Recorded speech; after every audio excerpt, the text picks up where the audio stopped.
شنیدی به این دنیا اعتباری نیست، هیچ انتظاری نیست. میبخشم اون نظامی که جانی نبود، لذتی که توی بخشش توی هیچ انتقامی نیست. ولی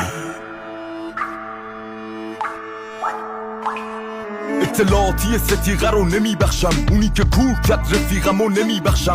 ابوالفضل عادیله رو دید و کاری نکرد و فقط خبراشو شنیده رو نمیبخشم. اشتباه مداوم رو نمیبخشم، من زن چادری مزاحم رو نمیبخشم. گشت ارشاد همون قاتل مهسا، من نه چپی و نه مجاهد رو نمیبخشم. مسئول و دو اراضی رو نمیبخشم، رئیسی که داد فرامین رو نمیبخشم. به باد کتک گرفتن خواهر من و راننده استپ منکراتی رو نمیبخشم. من اگه خدا کوره نمیبخشم، اون که قاتل رقص خدا نوره نمیبخشم. پسر لیلی سیاوشو شما کشتید، اونی که هنوزم با شما جوره نمیبخشم. مدیر پارتی بازو نمیبخشم، سلبریتی های عادی سازو نمیبخشم. قسم به نوید افکاری و برادراش، حکم اعدامی که قاضی دادو نمیبخشم. کرده ایران و زبال دونی و نمیبخشم، بسیجی جلاد خونی و نمیبخشم. اون دست آغشته به خون جوون وطن، شکنجهگر جواد روحی و نمیبخشم.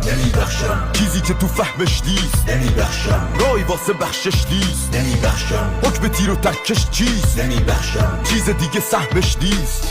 اون که حسی توی قلبش نیست نمیبخشم، رای واسه بخشش نیست نمیبخشم. حکم تیر و ترکش چیست نمیبخشم، جز این سهمش نیست.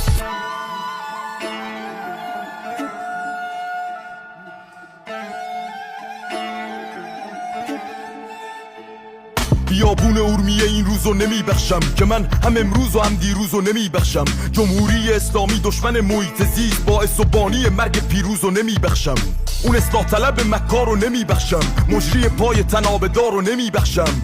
با این ثروت نفت و گاز به هیچ وجه من ناله بچه کار رو نمیبخشم. پیر و پاتالای خبرگان رو نمیبخشم، شلیک مستقیم پادگان رو نمیبخشم. از قلب کردستان تا سیستان و بلوچستان، جمعه های خونین زاهدان رو نمیبخشم. لحظه قتل هر دو کیان رو نمیبخشم، غروب صبح مهدی زمان رو نمیبخشم. حکم اعدام ولی به مامان چیزی نگو، من خدای رنگی کمان رو نمیبخشم. روس و چین در این از خطر رو نمیبخشم، که من فروش خاک وطن رو نمیبخشم.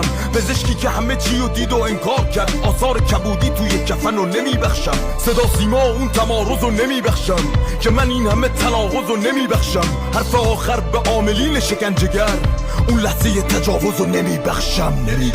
چیزی که تو فهمش نیست نمیبخشم، رای واسه بخشش نیست نمیبخشم. حکم تیر و ترکش چیست نمیبخشم، چیز دیگه سهمش نیست. اون که حسی توی قلبش نیست نمیبخشم، رای واسه بخشش نیست نمیبخشم.